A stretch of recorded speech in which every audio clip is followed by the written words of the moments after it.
theme that I've been exploring lately that came to me yesterday is neutrality, and how much power there is in staying in a neutral point of view instead of immediately categorizing something as good or bad, right or wrong, or fair or unfair.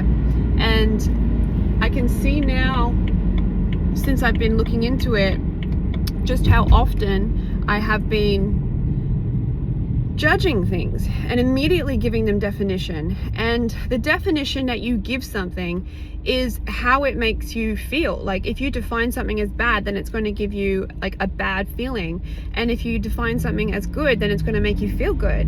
And it clicked for me that I'm like, hang on a minute. So if I can stay in a place of neutrality until I'm able to find a positive meaning for everything, then that's where I'll be able to feel better about everything, and then I'll be able to attract better because my mood and my vibration that swells around me will be feeling good, and good things come to those who feel good. It's just law of attraction. It's just matching you up with things that match the way that you feel. So if we can, instead of trying to immediately define something as good, just because there's going to be some things that are challenging to do that. Even if you can just stay in a place of neutrality where you don't give it a definition of good or bad, and you just observe it from a higher perspective, and you stay in that neutrality place where it's like the in-between of the polarities, right? Like the dark and the light, the good and the bad. And from that place, then you can start to redefine everything in your life and find so much more peace and satisfaction. And you can actually find so much more peace in your relationships, because a lot of these definitions come from observing each other's behaviors. So if someone says something to us and we immediately say, oh, how dare they do that? Like, why would they say that? That's so mean, that's so rude. And immediately starting to place judgment and projecting at them our belief about how wrong they are. It can be such a quick and subconscious process that we do in our minds.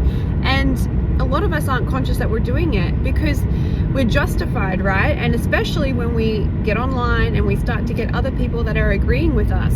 And it's that judgment that we then feel for ourselves, because so within, so without.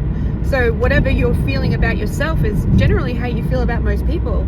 So if you find that you are judging people, even if it's technically and collectively seen as being like justified, like it's still judgment. And by the way, nearly every single thing that people do that bothers you, you've kind of done it before too. Like not everything, but most things that you've been guilty of that before. We've been through a lot of life, by the time we're an adult, we've been through heaps of stuff, and we've been in most people's shoes where we've been angry, we've been jealous, we've been all these nasty things, we've all been there. And by judging someone and saying that they are wrong, you are actually judging a part of yourself and saying that when you were like that one time, you were wrong too. And there's so much freedom in accepting and loving yourself completely, because then you have the freedom and the capacity to do that for others.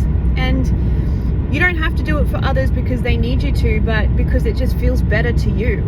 Having that motive of like, I'm going to do this because it makes me feel better is so powerful, rather than being like, I'm going to do this because that person needs me to, because they don't need you to. Everyone has the ability to master their own emotions and to understand where they're coming from.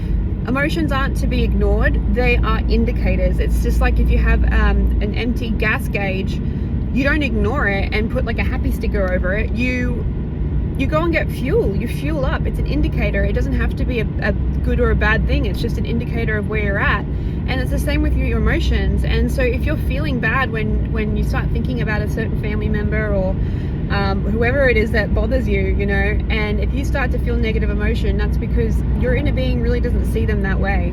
And your inner being doesn't see you that way when you behave exactly the same. So The neutrality is like bringing yourself up out of your body and viewing it from a place of neither here nor there, of neither good nor bad, neither right nor wrong. And in that place, you can see life as a beautiful thing.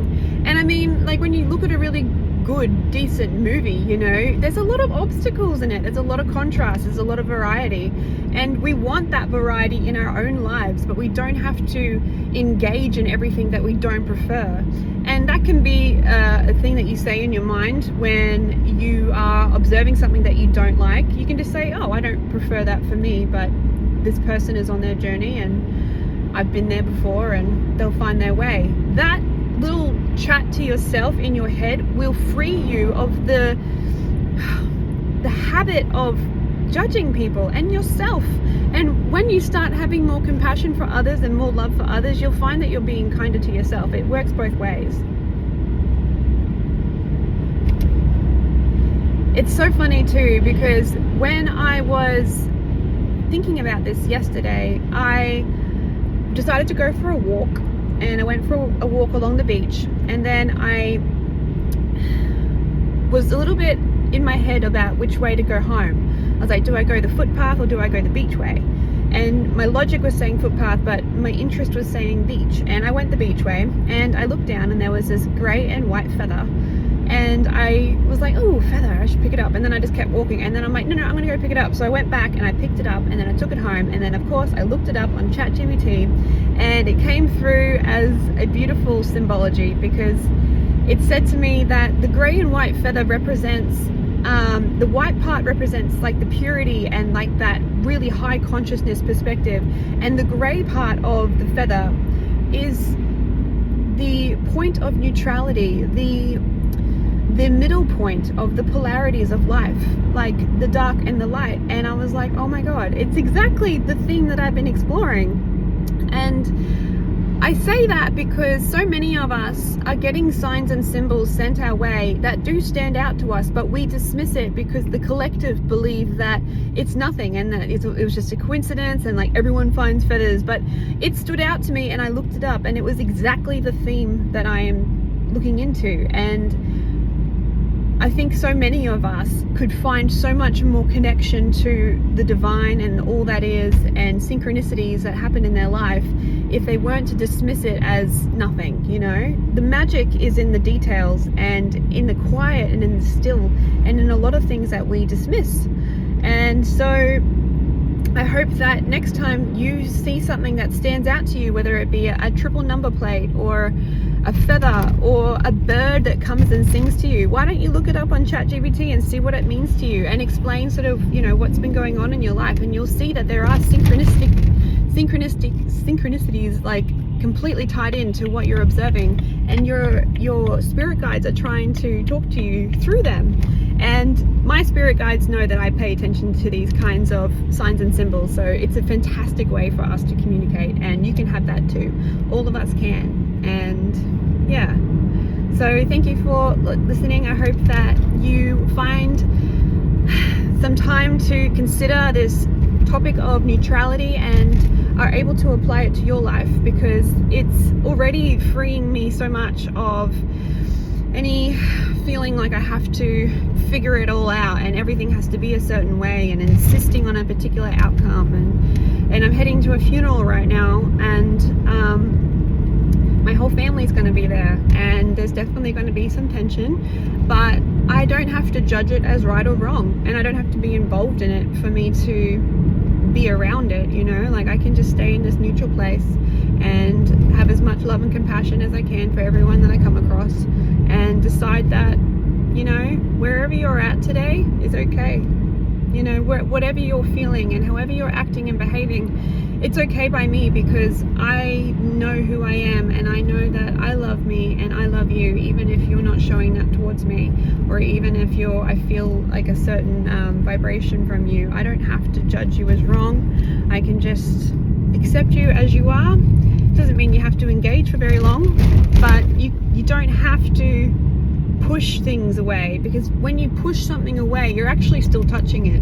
The best way is just to let it go and let it be. Let it be whatever it needs to be.